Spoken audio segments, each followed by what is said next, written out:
Hello, ladies and gentlemen. Welcome to another episode of Play the Tape. I am your host, Derek J. Fields. Listen, full disclaimer, you know I have to do it. I'm getting better at it. Listen, we are not licensed clinical therapists or licensed social workers or certified drug and alcohol counselors, but they will and have been on the show. What Play the Tape is a platform of community support and advocacy for those who suffer from mental health conditions and substance use. And here we come up here to share our experience, strength, and hope to let people know that recovery is possible. So, my guest today is my brother. He was very sweet to me and very generous to me when I came into the sober living house, the Oxford House, there in Virginia, and I appreciated him for that. He's someone that I admire and I look up to, and his story is phenomenal.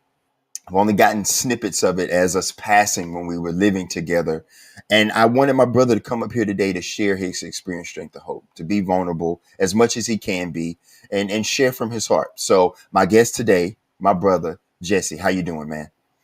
Hey, what's up, Derek? I'm good. I'm good. Good, good. I just wherever, like we talked off air, wherever you want to start, whatever you want to share, that's on you. And so the floor is yours. Okay, thanks. Um, yeah, I mean, I guess I could start, where the drinking started, because like most people, I started at a young age. For me, it was 17. And looking back on it, like, I knew that,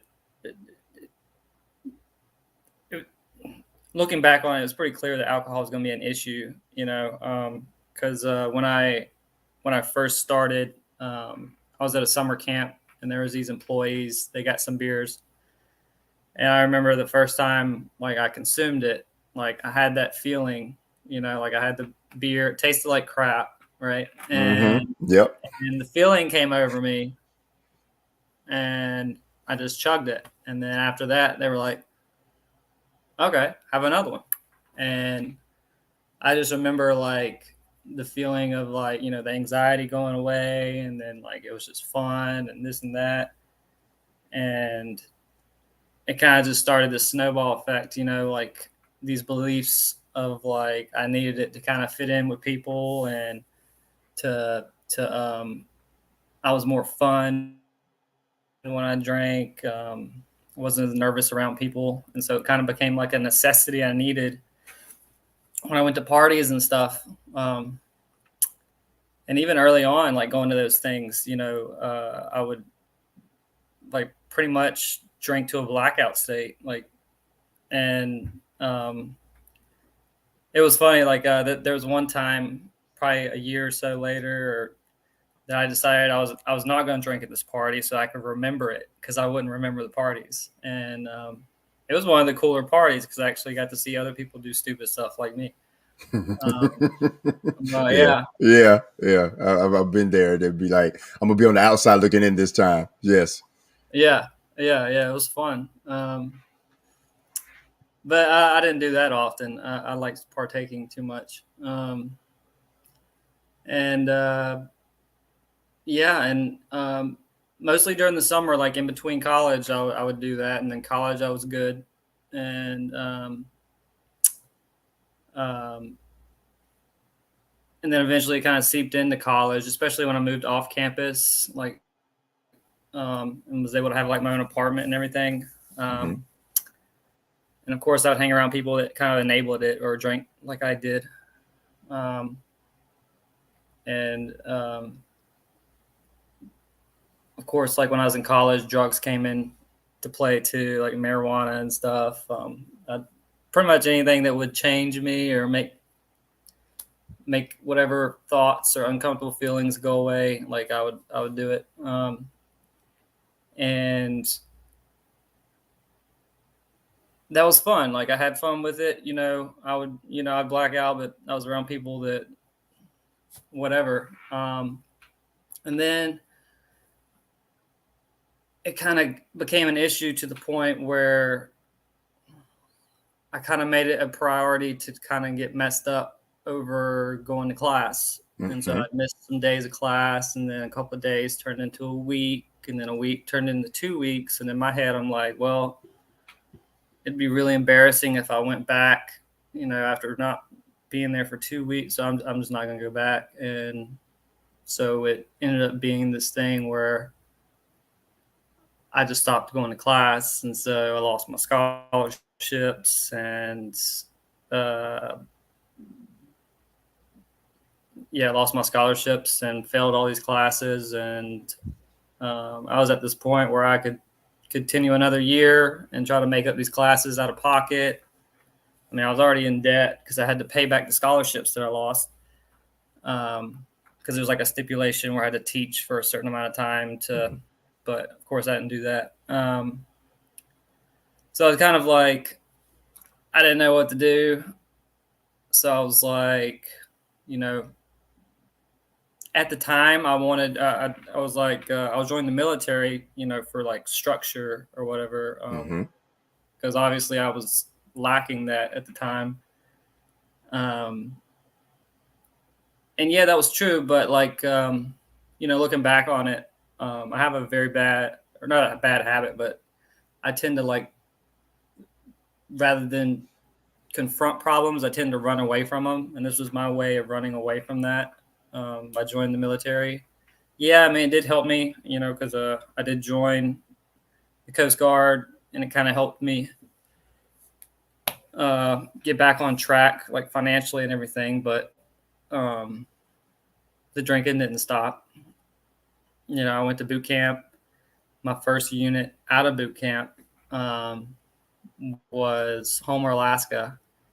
And once I got comfortable with people, of course, we do the port calls, Mm-hmm. and I would go to, and that's where it kind of, the the isolating drinking started What's taking. what's the time frame from 17 to where you're Oh, talking? okay. I joined in 2015. Mm-hmm. Um, so that was so I was in Alaska probably about 2016, 17. Okay. And I was, college was in there too.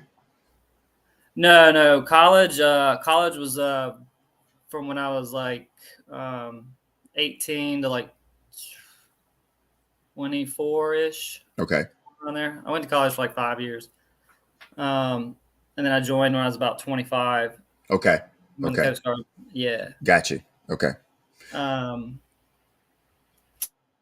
So the drinking started but to yeah, escalate more as y'all would go to ports and yeah. And I got super depressed in Alaska because I was away from people, and nobody would come visit me there, of course. And I'd use the drinking to kind of numb all that. And yeah, there was a couple of things that happened. So I'll make this brief. It's like a brief little. I think it's funny, but okay. so there's like this apartment housing in Alaska. Like it's an apartment, but it's military housing, Mm-hmm. and the room I go into has sheets on it from the previous person. And I'm like, gross. So I ball up all the sheets and I put it under like in a corner somewhere in the room till I figure out what to do with it. And then one night when I'm like drinking by myself because everybody else went to bed or whatever, like I get it, and it's like already snow and stuff on the ground. I get it in my head that I'm gonna burn these sheets. So I take, uh, okay. yeah, of course, yeah, I'm definitely drunk. So right outside the apartment, I put it in a pile and burn it, and I'm just like watching it and drinking. And I don't know how anybody didn't wake up during all that, but we go back to the boat the next day, and I kind of remember what I did. I'm hungover, of course, and the chief pulls all the non-rates in and is like, "Somebody burned something last night," because it was like a burn mark, like on the grass, I guess. And I immediately, you know, fessed up, and so like that started this whole thing where they were like, okay, well, you're going to have to do like an alcohol program, which was just like an online thing. It wasn't like going to treatment or anything. So I did that, kind of got a slap on the wrist, nothing. And after I was done with that and had to have like a month or two of not drinking, went right back to it, you know, um, and then went from there after I was able, because you to become I had to put my name on a list and have a waiting period before I went to this A school for uh, aviation in the Coast Guard. Mm-hmm. And so that was in Elizabeth City. Of course, definitely drank there, especially in our off time. Um, uh, Definitely many things I could get into, but like the night before our graduation, I got so blacked out that people had to like carry me to the back to our barracks or whatever. And I think I said some things that like upset people. To this day, I don't know what I said. I didn't really want to know because I was embarrassed. But like, there's, yeah, it was very awkward at graduation, but nobody told on me or anything. So, I mean, I graduated and it was very awkward. And so like, and then I went to Bob, Alabama, and it continued to where I would go to these parties and get blackout and probably embarrass myself. And it got to this point where I got so much anxiety and shame from blacking out all the time and not knowing what I did and people talking about it and kind of looking at me a certain way that um, I thought it was best. I would just drink. I drink by myself, you know. Did anybody ever confront you in a healthy way? Any commanders, any leaders, anybody that would be like, okay, Jesse, there's you might need to think about talking to someone at this time, because would anybody ever come to you like that? Anybody in your chain of command? Um, not like that. No, not at this point in time. Would you have Uh, been receptive to it if they did? I mean, in that moment, you look back at it now and be like, of course, that in my recovery to this day, yes, maybe, but in the midst of it, would you have been receptive to that type of?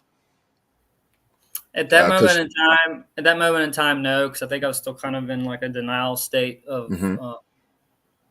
you know, I can go a week or two without drinking. So I mean, obviously, I don't have a problem. Yeah, you even went the month too. That month you had Yeah, talked about in that program, not yeah. necessarily treatment, but you also went 30 days. So yeah, I could see how going a week or two, going a month or two, okay, there's not necessarily the problem. I do want to get back to when you was in Alabama, but I want to go back prior to 17 real quick. Was there anything, if you want to share, and I tell all my guests, it's up to you what you want to share. And I feel like that's very important because some people aren't ready to share everything, and that's okay. And I just want to ask, was there anything up to 17 that led to the anxiety or the depression, or that made you want to drink and party and black out to escape or to numb? Was there anything in your childhood or your preteens or anything like that, young adolescence, that made you want to, once you had that first sip at 17, even though it was disgusting? And I know because I had my first sip at 6 or 7 and it was just horrible. Uh, but was there anything leading up to, okay, I've taken my first drink at 17, I'm gonna chug it, I like this feeling? Was there anything that led up to that was a spark for that prior to 17? I would say so. I haven't like gotten too deep into it, and Okay. sometimes I like to think about it from like a different point of view. And um, so my parents divorced when I was 8 years old, and going back and forth between them, and from going to treatment and stuff and talking to counselors, like there was like an abandonment issue in Mm-hmm. there. especially with like romantic relationships in my life too. So like it's kind of like a pattern of like I don't like being rejected or abandoned, and there's probably some form of that happened when I was a kid. And so I think looking back on it, like if I'm putting on like a therapist hat or whatever, that that belief early on when I started drinking that I was more fun and people liked me when I drank, um, kind of fueled it because I needed to be fun and liked, because if I wasn't, then they would leave me or Mm. abandon me. So like it kind of, I think it kind of fueled that belief that this would help people stay, in a way. I get that. I get that. And it was the same for me. I used, because I was very, as a kid too, just I didn't feel like I fit in, and there was a lot of trauma in the household. Loving parents, but still there was a lot of trauma in the household. And I used humor. I used rebellion. I used pornography and masturbation to control my environment, and that took me into sexual exploitations. So I get that, because I like you, I I I didn't fit in. I thought I had to be the class clown, or the humor guy, or the funny guy, the comedian, the comic. And as I look back on it, like putting on my therapist hat, even though this isn't therapy, but as we've been in treatment, we've learned layers about ourselves that we had to peel back in therapy. And I'm with you. I'm right there. So understanding that the alcohol and the drug use is a way to fit in. And I get that. Me too. So now moving back to Alabama, you're in Alabama. Continue on that line, that storyline right there. Now that we're in Alabama, what was going on? Yeah. Um, but yeah, like the anxiety got worse and everything because I was, blacking out and embarrassing myself. Um, so it wasn't working in the way that it started, to where I was using it to fit in, because now it was making it to where I wasn't really fitting in. Mm, Nobody really drank like me, and I liked getting messed up to kind of, you know, because at this point I went through relationships that have kind of built this like core like resentment and like feelings that I was wanting to use it to numb out, um, or not feel or feel different, yeah. and so I'd isolate and do that, and it got to the point, I don't know, it got to this weird point where like I drank so much, it actually made it to where, at least on this one instance, I got more depressed and sad, and ended up in a drunken state. Was just like, holy crap, I got a problem or whatever. And so I called my supervisor and told him. And then like the next day, um, they were like, all right, well, this is like a self referral. We'll send you. So they sent me to, I may I may be pronouncing this wrong. Navier, Florida. Mm-hmm. This place called 12 Oaks. So I went there for a 30-day program. Um, it was good. It was good. It was by the beach, so it was cool. Um, um, got out of there. Um, Was that your first stint in treatment? it was, Okay. yeah. And I kind of came to terms that I was an alcoholic at that point, like, because I knew, all the stuff that's happened. But I got out and started going to meetings and had this weird belief. I was just like, well, this is making me think about drinking more. Like these are stupid. Like, and so I didn't do the meetings or any other thing that they wanted me to do. And at this point, I needed to do that stuff because I needed a waiver to fly, because it's a mental disorder. So in order to fly, you need some kind of waiver or whatever. But I don't know. There's some kind of, yeah. But probably no more than a year later, it was like, I'm fuzzy on the dates of those, but like no more than a year later, I go back to it again. I can't remember. I'm pretty sure this is what happened. So I go to Yeah, my friend. I have those too. Yeah, I have those too. I'm like, maybe this was 3 years ago. Maybe it was two. it was so Maybe. long ago. Uh, Yeah. yeah, it was yeah. What in that year? Excuse me. In that year, were you sober that whole time in that year, or Oh, was it it was like probably six. Yeah, it was like 6 months. Well, I would say probably 6 months. I don't. It definitely wasn't a year, but probably okay? about 6 months of like what they call dry sober, where you're not doing anything, you're not going to meetings, and it wasn't. I was. I mean, looking back, it was kind of miserable, because you just kind of, I guess, white knuckle it. I guess in a way. I mean, Yeah. and I might have sought out other ways to get messed up. I won't go into that, but I was like, well, it's not alcohol, so it's fine. Um, yeah, but yeah, I was at my friend Tim's house, and I was leaving because we um, and he had like one of these drinks called like ice or something. It was like I remember ice. Yeah. yeah, Yeah. in his fridge, and he let me have one, and I was drinking it on the way back, and I was just like, I never had one. I was tasting it, and I was like, this has alcohol in it. I was just like, I had it. I was convinced it had alcohol in it. It didn't, but I was just like, well, I mean, I've already drank now. And then I was like, oh, my roommate has vodka in the garage.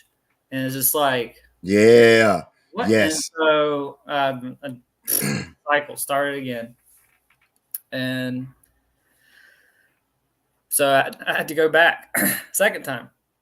Um, this time when I got out, I took it more seriously. Was the second time? Excuse me. Excuse me. Was the second time your choice again, Yeah, or okay? yeah, yeah, it was. Um, uh, yeah, and I took it more seriously coming out, got involved, found this, fortunately, found this really good group of people in AA, and they would do stuff outside of meetings, and I was excited to go to the meetings, and it was great. I was doing great, like year and a half of sobriety, like, step 12, like it was ideal, and like I loved these people. What made you change? What And was I had the? to Uh, move. mhm. Yeah. No, go ahead. You said you had to move. Yeah. Yeah. To answer your question, sorry. Uh, No, I was just what made you, because you said you took it was the second time you went into treatment and you took it differently this time. What was what made it different? um,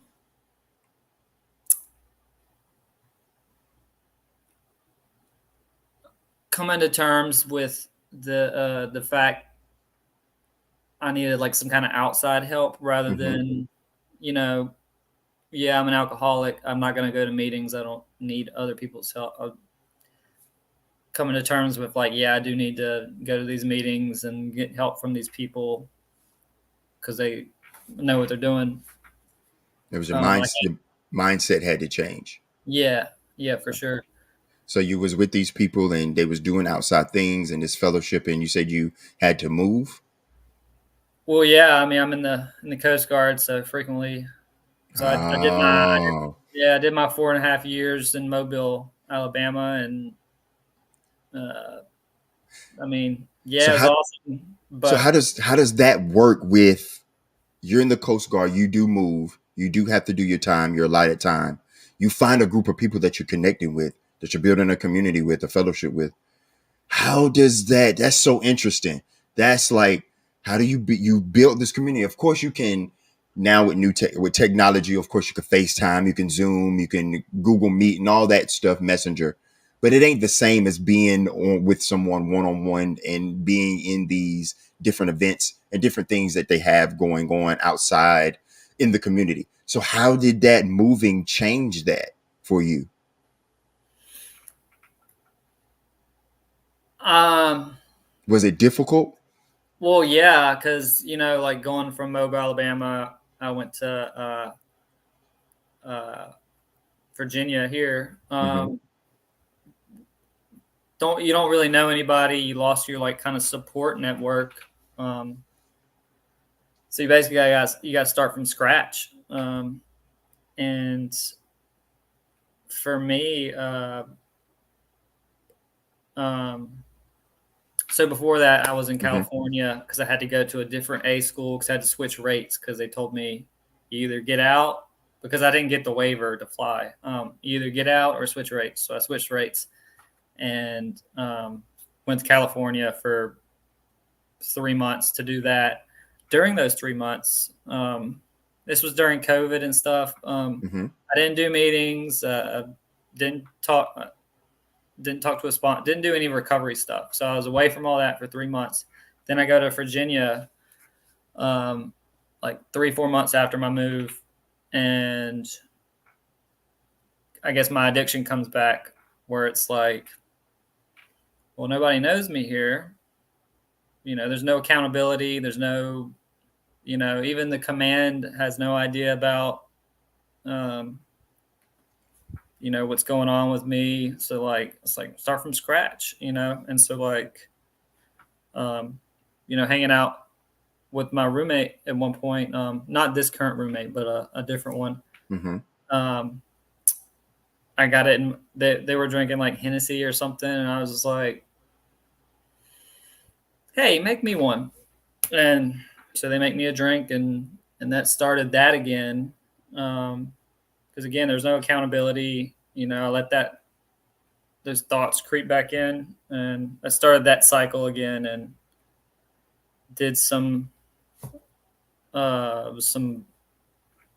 drunk stupidness. I think I tried to make spaghetti without water, and it like smoked up the kitchen or something. I don't know. I don't know.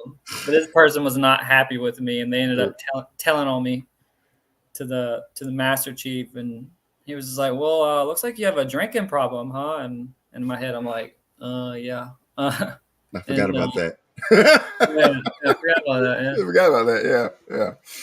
I thought I beat that thing. Yeah, right. Yeah, That part. That part. I thought I beat it. I thought I beat it. Yeah. Had a yeah. lot of those. I thought I beat it. Yes. Because I didn't drink at all in California, but cured. Um, uh, yeah. So and I was like, yeah, I think I need to go back to a residence. So I got a treatment here in a place called Farley, Mm-hmm. in Virginia. I go there. This was December of 2021, and I got out at the end of January 22. And then right out of there, I took it very seriously.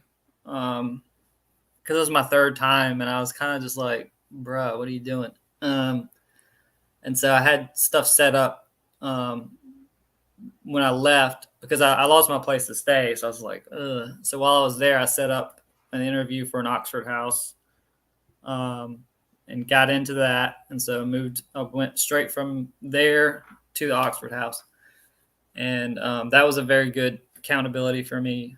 Of course, I hit the ground running with the recovery stuff. Um, I got a sponsor while I was in Farley too, so I met with him the day I got out. So I was doing everything right, um, and like I said, the Oxford House helped. And probably that fall ish, or no, the summer leading up in the fall. It was like June through August, 2 months. They sent me TDY. Um, I mean, now that I think about it, I went to a meeting like in Texas Mm-hmm. while I was on TDY and called my sponsor when I could, but you know, again, there was no super accountability there. Nobody knew I was an alcoholic on that boat, and there was alcohol all around me. I would hang out with them at places, yeah, but I didn't drink. That 2 months I was good, but I stopped calling my sponsor while we were out. I mean, we weren't in port that much, anyways. But when I got back, I I didn't call him or do anything. I think it was like a month after I got back, and um, so we ended up. He didn't hold it against me, and so I got back into it some more. Um, let's see. Is that accountability part? And I want to ask you because I know for me it's big. Oh yeah, It's big for I need accountability because for me I'm like you too. I can relate to the I think I beat it or I think I could do it different. yeah, That's what the beat it is. It's okay. So it's the accountability. I have to have that. It's the okay.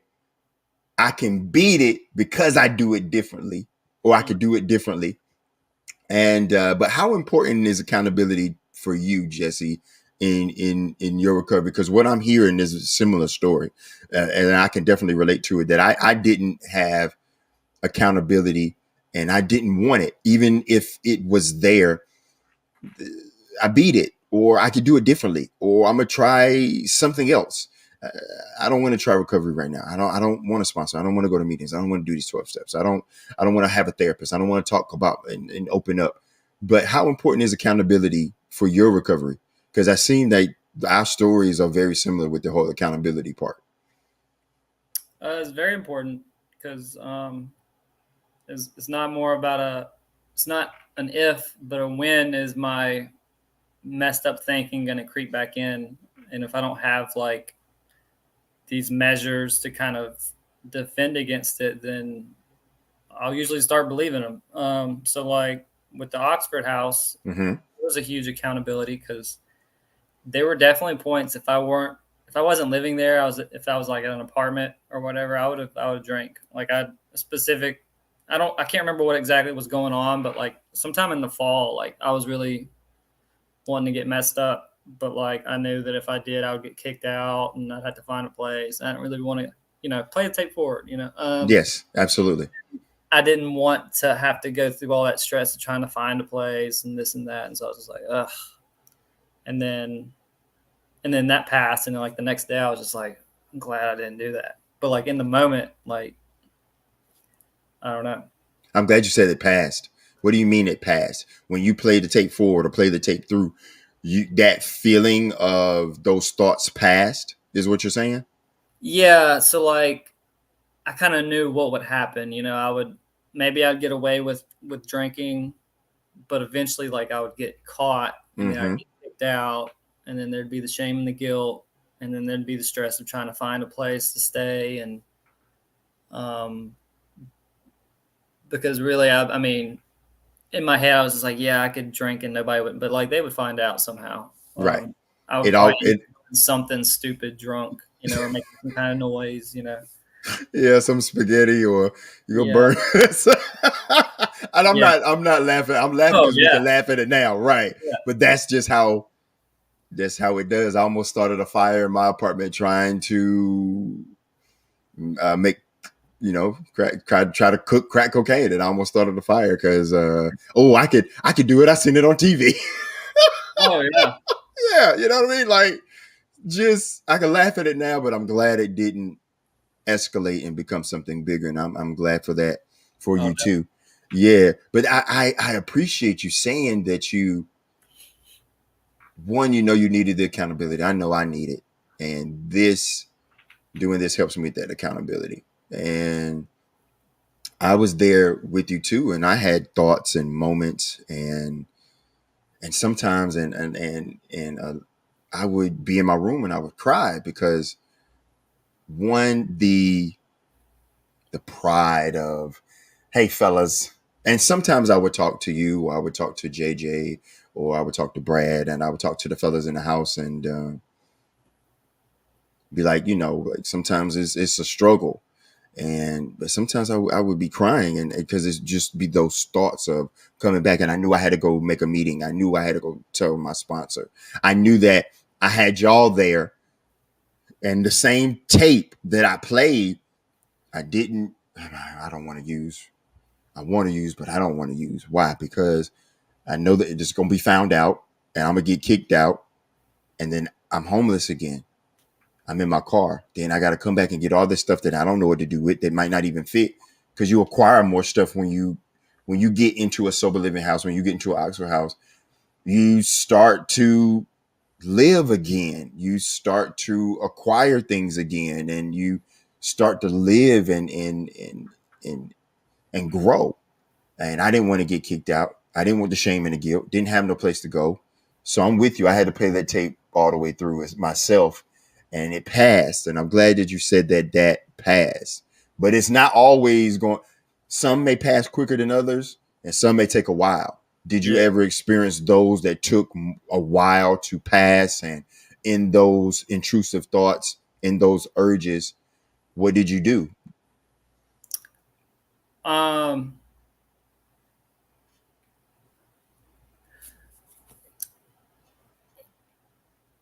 Well, I want to first like comment.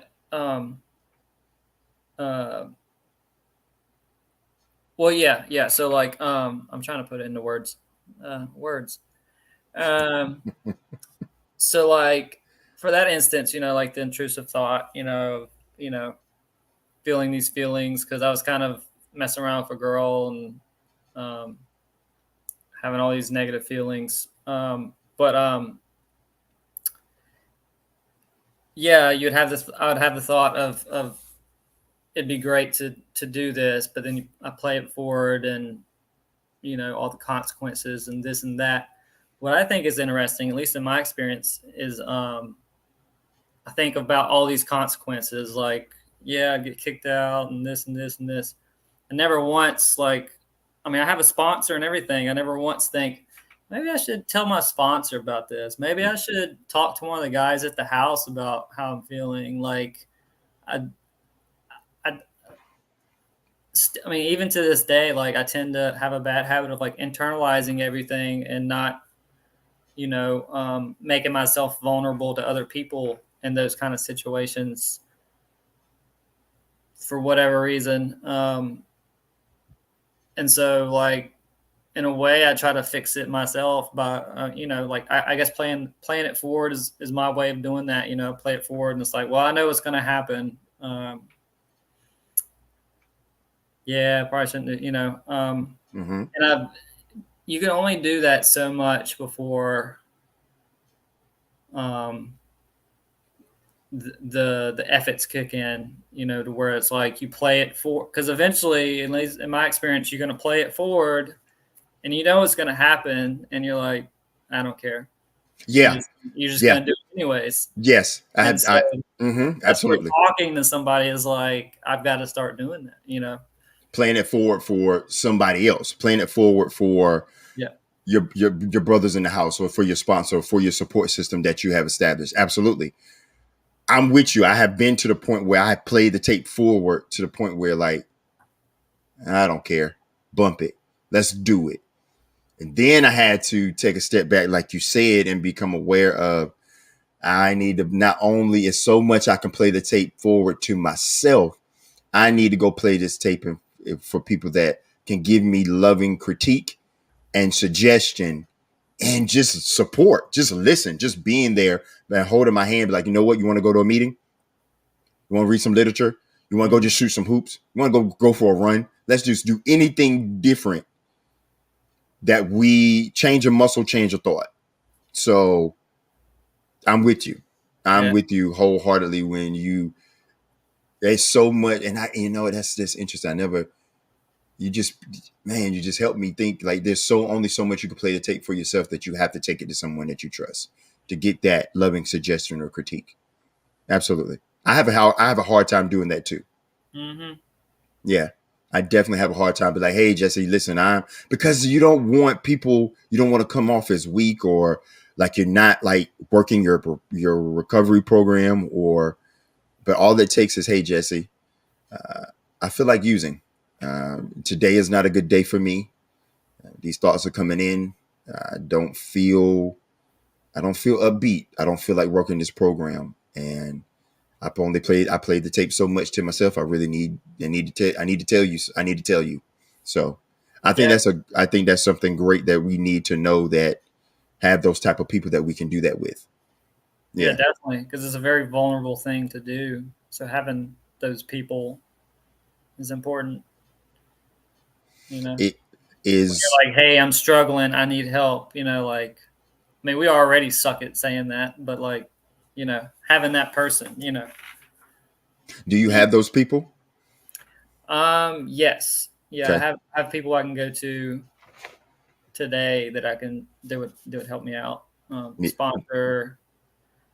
I go to these, like they call it intensive outpatient. It's only 10 weeks, but we meet Monday to 3 times a week and talk about stuff. For um, and of course people at meetings I've met. And the Farley alumni this go round, I hang out with them every week when we meet, and so like that's a good support group of people if I need it. Good. So How has your recovery for in your experience and in where you are now, has relapse been a part of your story? And if it is, and if you want to share about it, how did you get up? How did you how do you continue to get up?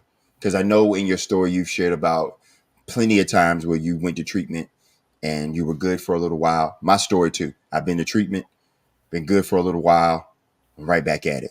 Been to treatment, good for a little while, I'm right back at it. Where was it for Jesse that,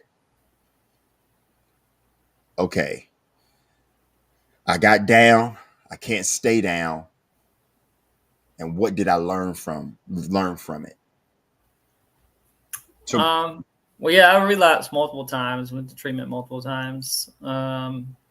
Even here with the Farley thing, did that, stayed in Oxford House for a year, moved out um, to an apartment, which I'm in now. And then I went TDY for a month in April, April-ish, yeah, Aprilish. of this year. And I was in Europe, one of the places being Amsterdam.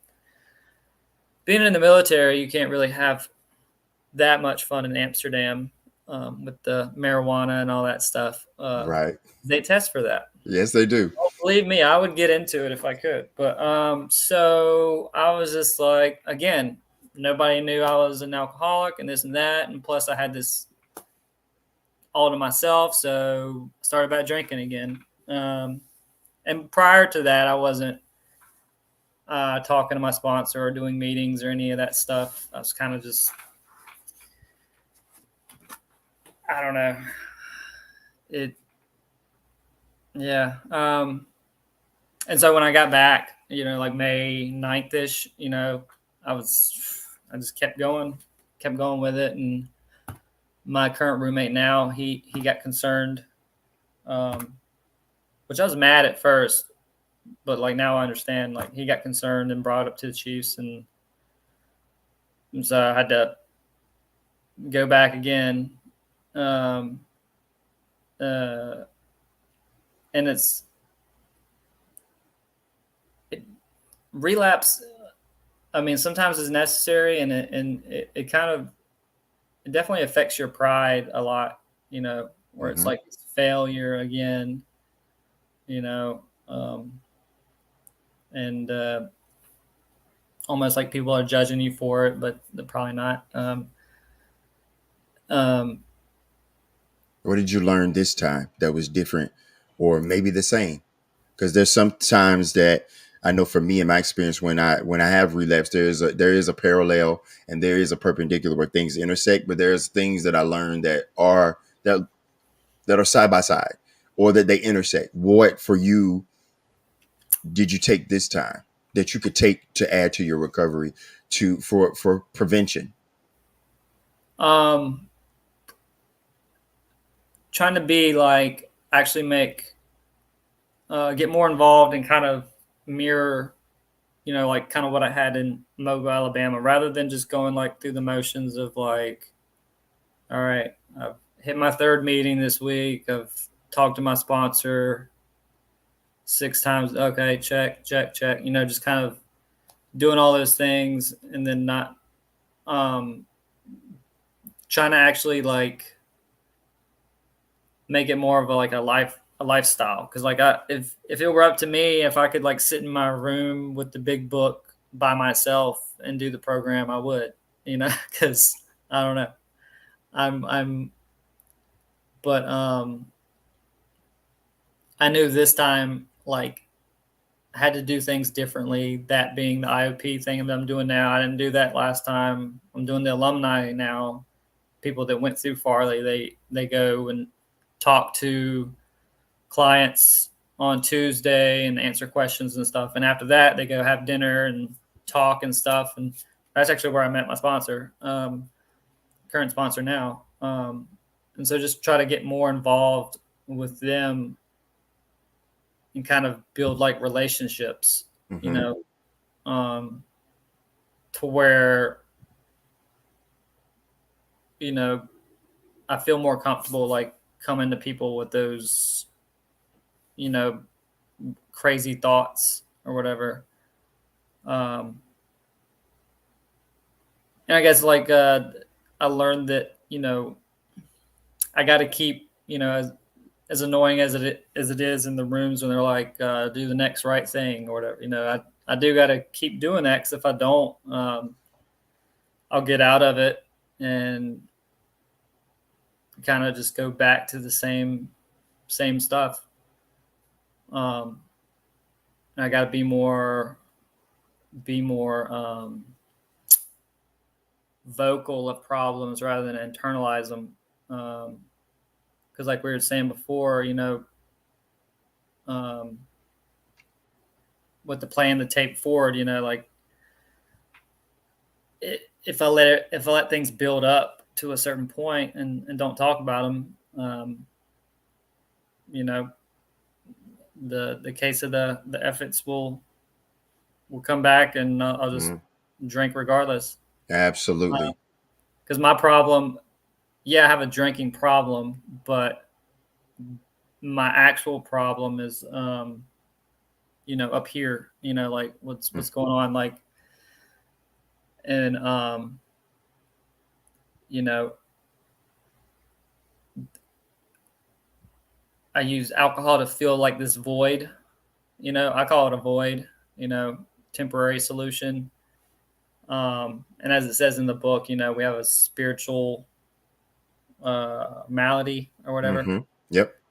And so being around people of like mind, and then, kind of staying in touch with that higher power that kind of fills that void or whatever, just doing all these things to get outside of myself, going to these alumni events, reaching out to a higher power, like doing things that's not me, really, really helps, and is a thing that I really needed to be more focused on this go round. Um, because when I'm doing those things, like it helps a lot in my recovery, especially the spiritual aspect of it. Yeah, absolutely. I appreciate you being vulnerable as you could be. Yeah. I really do. And I thank you for that. It, Yeah. it, I tell my guests all the time, I hope this is helpful because it helps me. Um, this is something that I do for my recovery as well, because I get to fellowship with like-minded people in mental health and substance use. Um, and that keeps me accountable because I get to hear stories like yours and previous guests and future guests that I can learn from, and I take something with, and it resonates with my spirit and it resonates with my mind and my heart.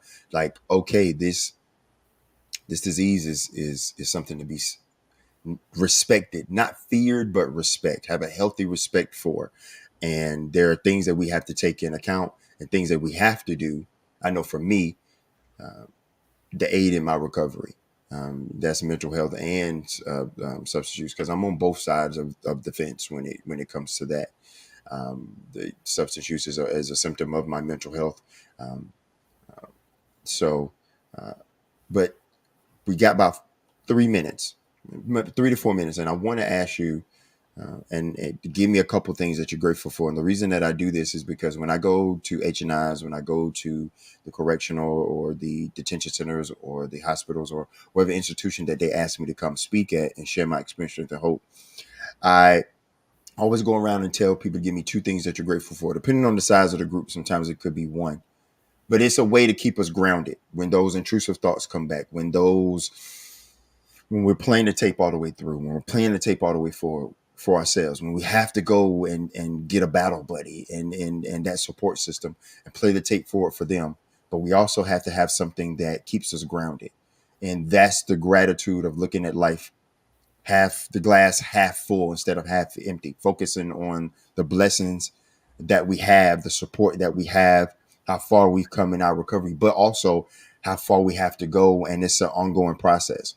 So for you, Jesse, and what are a couple things that you're grateful for that grounds you and holds you in your recovery and holds you accountable, something that you can hold on to when those thoughts come? Well, of course, grateful for like my family and friends that that I have support from and their love and everything. Grateful for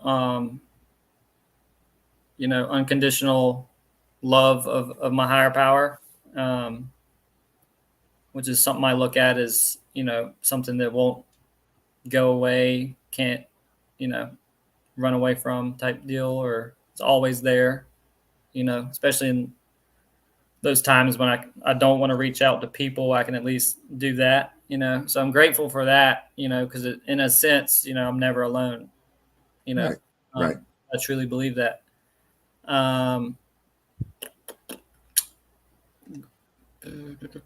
Grateful for I'm grateful for my job, because it's been way more than supportive as far as this whole thing. And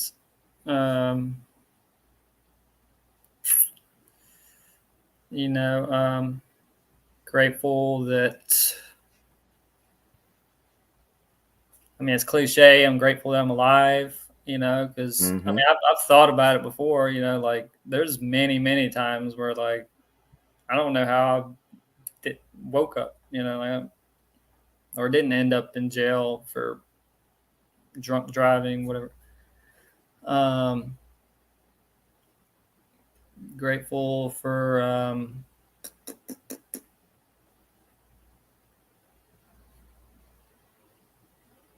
AA, something out there, Right.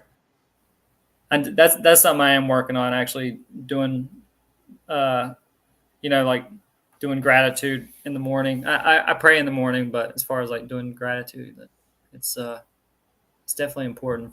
They both are. They both are. Yeah, I'm with you. I can relate to that. I know for me. Oh, go ahead. Go ahead. Oh, it's just gonna be like a random thing. I can tell you after. No. Go ahead. Go ahead. You're good.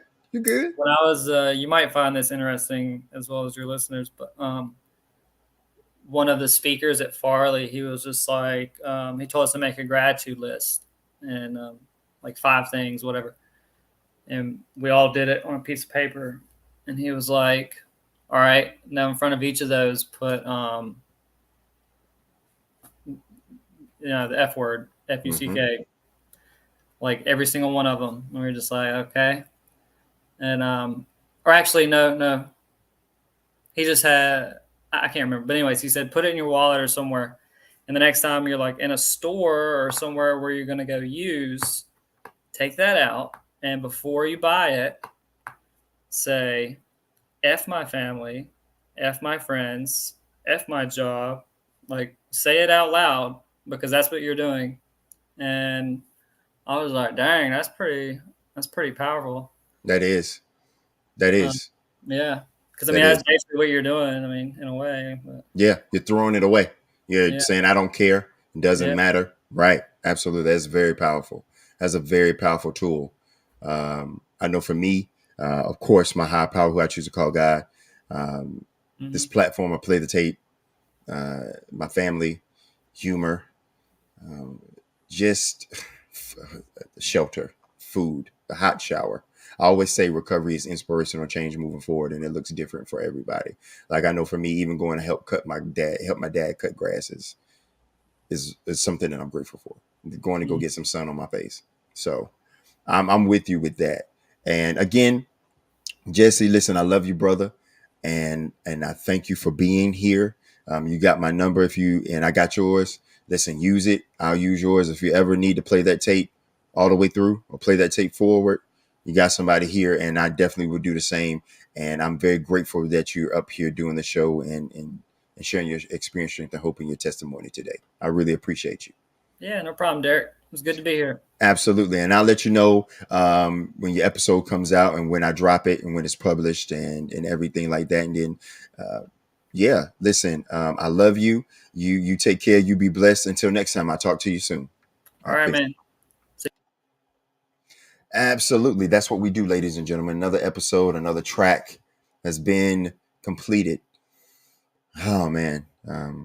Again, thank you to my brother and my guest, Jesse. I really appreciate that. Really appreciate him coming up here and being vulnerable. It's this journey of recovery is going to look different for everyone, and it is. And some people relapse is not a part of their story, and like me and Jesse and some of my other guests, relapse is a part of our story, and it's okay. It's okay if you went back out there and you didn't find anything different because there isn't anything different. Just thankful that you came back. I'm thankful that my brother came back. I'm thankful that I came back. And me and my brother Jesse have come back a few times. Just wasn't one time. We've come back a lot. But listen, with understanding comes peace. With peace comes love. With love comes hope. With hope comes faith. And with faith comes recovery. There are people that are jumping that pit with you because they know the way out. I can't. We can. I love you. We love you. Most importantly, God loves you. Until next